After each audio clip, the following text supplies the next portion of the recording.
तेलंगाना में चुनावी माहौल है और हैदराबाद में दिल्ली से बड़े बड़े कायदीन आ रहे, बड़े बड़े नेता आ रहे, चौकीदार आ रहे, दुकानदार आ रहे, चाय वाले भी आ रहे, पप्पू भी आ रहे, कोई पुराने एक्ट्रेस भी आ रहे, कोई शायर भी आ रहे। लेकिन उन दुकानों को ये नहीं मालूम कि इस हैदराबाद में बच्चा बच्चा टीम का, असद भाई, अकबर भाई की टीम का, यहाँ पे उनकी दाल गलने वाली नहीं है।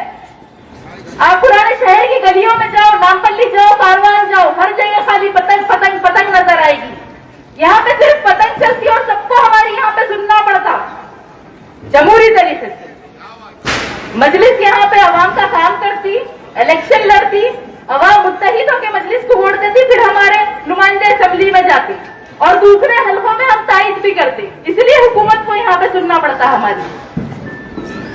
ऐसे में बीजेपी और कांग्रेस सोचे कि तेलंगाना में चलो मिल बांट के काम कर लेंगे। और मैं ये बात कोई हवा में नहीं बोल रही हूं। आप लोग जाइए यूट्यूब पे, ट्विटर पे, फेसबुक पे, देखिए बंटी संजय का इंटरव्यू तेलुगु में। बंटी संजय जो करीमनगर बीजेपी के कैंडिडेट है, वो तेलंगाना बीजेपी प्रेसिडेंट भी रह चुके हैं। उन्होंने बोले कि तेलंगाना में कांग्रेस कुछ सीटों पे हमारे साथ कॉम्प्रोमाइज कर ली, 20 कैंडिडेट ठहराए। और नामपल्ली में तो आप लोगों को मालूम है यहाँ का हाल, बीजेपी के कैंडिडेट कितने वीक है। तो नामपल्ली में भी बीजेपी और कांग्रेस मिलकर काम कर रहे। तो ऐसे लोगों को हमें जवाब देना है इस इलेक्शन में।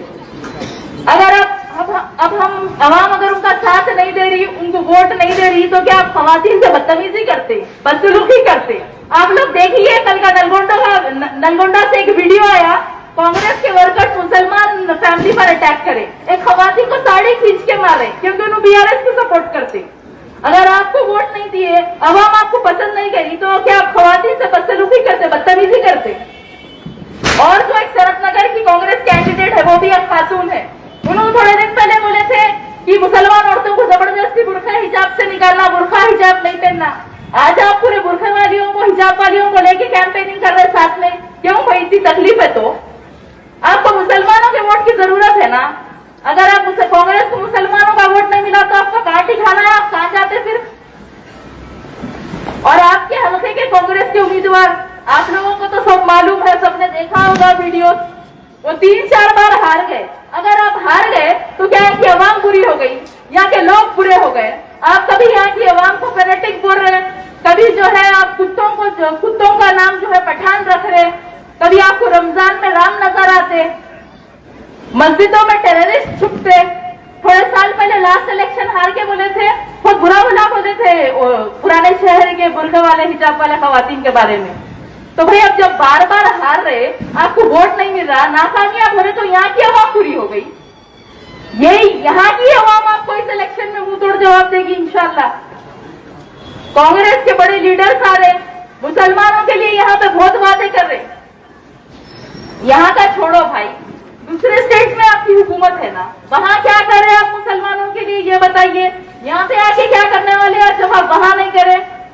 राजस्थान में जहां कांग्रेस की हुकूमत है, जब जुनैद और नसीर को जिंदा जला दिया गया, जब कांग्रेस की हुकूमत ने उनके घर वालों के लिए क्या किया आप बताइए? कब जाके मिले आप उनके घर वालों से? सदर मजलिस हैदराबाद से निकल के राजस्थान गए, जुनैद और नसीर के घर वालों से उन्होंने मुलाकात की। जब कर्नाटका में 90% मुसलमानों ने कांग्रेस को वोट देके कामयाब किया, आज 1.5 साल से ज्यादा वहां पे कई मुसलमान नौजवान यूएपीए में फंसे हुए, उनके लिए आपने क्या कार्रवाई की? आपको सिर्फ मुसलमानों का वोट चाहिए, यहाँ पे आपका कुछ होने वाला नहीं है। आप यहाँ मजलिस का मुकाबला नहीं कर सकते। मजलिस ने यहाँ पे बहुत काम किया है और हैदराबाद के एमएलए की लिस्ट में डेवलपमेंट पर सबसे ज्यादा खर्च मजलिस के एमएलए ने किया है। लेकिन इस बार आपको फिर मजलिस का साथ देना होगा इंशाल्लाह। नामपल्ली हल्के से मजलिस की जीत यकीनी है, लेकिन यहाँ का पोलिंग परसेंटेज बढ़ना बहुत जरूरी है। 30 नवंबर के दिन आप लोगों को घर से निकलना होगा, खवातीन को भी लेके निकलना होगा, अपना एक वोट का इस्तेमाल करना होगा। वोट डालना आपका जमहूरी हक है, उसका सही इस्तेमाल करिए और आपके हल्के के उम्मीदवार जनाब माजिद हुसैन साहब को भारी अक्सरियत से कामयाबी दिलाइए। ट्विटर पे, फेसबुक पे देखिए बंटी संजय का इंटरव्यू तेलुगु में। बंटी संजय जो करीमनगर बीजेपी के कैंडिडेट है, वो तेलंगाना बीजेपी प्रेसिडेंट भी रह चुके हैं। उन्होंने बोले कि तेलंगाना में कांग्रेस कुछ सीटों पे हमारे साथ कॉम्प्रोमाइज कर ली, वीक कैंडिडेट ठहराए। और नामपल्ली में तो आप लोगों को मालूम है यहाँ का हाल, बीजेपी के कैंडिडेट कितने वीक है। तो नामपल्ली में भी बीजेपी और कांग्रेस मिलकर काम कर रहे। तो ऐसे लोगों को हमें जवाब देना है इस इलेक्शन में। अगर अब हम अवाम अगर उनका साथ नहीं दे रही, उनको वोट नहीं दे रही, तो क्या आप खवातीन से बदतमीजी करते, बदसलूकी करते? आप लोग देखिए, कल का नलगोंडा से एक वीडियो आया, कांग्रेस के वर्कर्स मुसलमान फैमिली पर अटैक करे, एक खवातीन को साड़ी खींच के मार रहे क्योंकि उन्होंने बीआरएस को सपोर्ट करते। अगर आपको वोट नहीं दिए, अवाम आपको पसंद नहीं करी, तो क्या आप खवातीन से बदसलूकी करते, बदतमीजी करते? और जो एक सनत नगर की कांग्रेस कैंडिडेट है, वो भी एक खातून है, उन्होंने थोड़े दिन पहले बोले थे कि मुसलमान औरतों को जबरदस्ती बुर्का हिजाब से निकालना, बुर्का हिजाब नहीं पहनना। आज आप पूरे बुर्का वालियों को, हिजाब वालियों को लेके कैंपेनिंग कर रहे साथ में, क्यों? कोई इतनी तकलीफ है तो आपको मुसलमानों के वोट की जरूरत है ना। अगर आप कांग्रेस को मुसलमानों का वोट नहीं मिला तो आपका कहाँ ठिकाना है, आप कहाँ जाते फिर?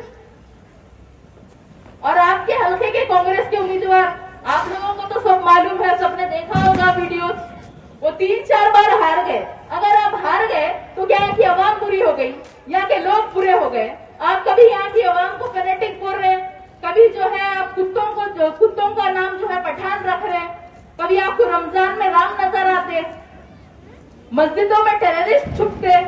थोड़े साल पहले लास्ट इलेक्शन हार के बोले थे, बहुत बुरा बोले थे पुराने शहर के बुर्का वाले, हिजाब वाले खवातीन के बारे में।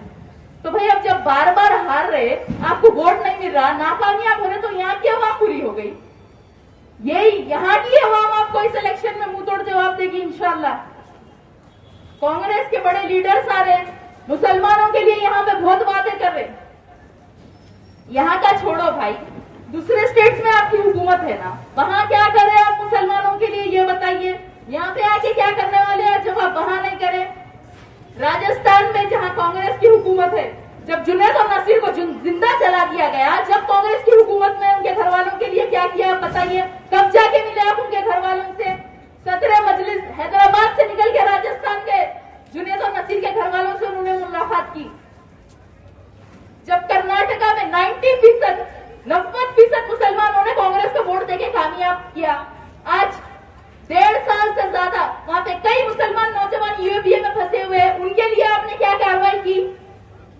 आपको सिर्फ मुसलमानों का वोट चाहिए, यहाँ पे आपका कुछ होने वाला नहीं है। आप यहाँ मजलिस का मुकाबला नहीं कर सकते। मजलिस ने यहाँ पे बहुत काम किया है और हैदराबाद के एमएलए की लिस्ट में डेवलपमेंट पर सबसे ज्यादा खर्च मजलिस के एमएलए ने किया है। लेकिन इस बार आपको फिर मजलिस का साथ देना होगा इंशाल्लाह। नामपल्ली हल्के से मजलिस की जीत यकीनी है, लेकिन यहाँ का पोलिंग परसेंटेज बढ़ना बहुत जरूरी है। 30 नवंबर के दिन आप लोगों को घर से निकलना होगा, खवातीन को भी लेके निकलना होगा, अपना एक वोट का इस्तेमाल करना होगा। वोट डालना आपका जमहूरी हक है, उसका सही इस्तेमाल करिए और आपके हल्के के उम्मीदवार जनाब माजिद हुसैन साहब को भारी अक्सरियत से कामयाबी दिलाइए। शुक्रिया, अस्सलाम वालेकुम। रॉयल पैलेस एकदम आपके करीब, घर की हर छोटी बड़ी तकरीब के लिए मुनासिब शादी खाना। रॉयल पैलेस 100 दावतियों से लेकर 1000 दावतियों के लिए, बर्थडे फंक्शन हो या सांचक शादी वलीमा, जुमागी या फिर कोई गेट टुगेदर, आपकी हर खुशी के मौके पर 4 चांद लगाए रॉयल। जी हाँ, रॉयल अंदाज में अपने दावतियों का इस्तकबाल कीजिए। पुर इखलाक सर्विस, नए फर्नीचर से आरास्ता, नए क्रॉकरी के साथ। इसके अलावा रॉयल में वसी पार्किंग दस्तियाब, 2 लिफ्ट्स यानी मर्दाना और जनाना के लिए अलहदा लिफ्ट्स और पकवान के लिए किचन की सहूलत। एक बार तशरीफ लाएं royal palace banquet hall, Kala Patthar opposite gold gym, beside Fatima hospital, Hyderabad. मजीद तफसीलात के लिए रॉयल फंक्शन हॉल के इस नंबर पर कॉन्टैक्ट कीजिए 7569979478।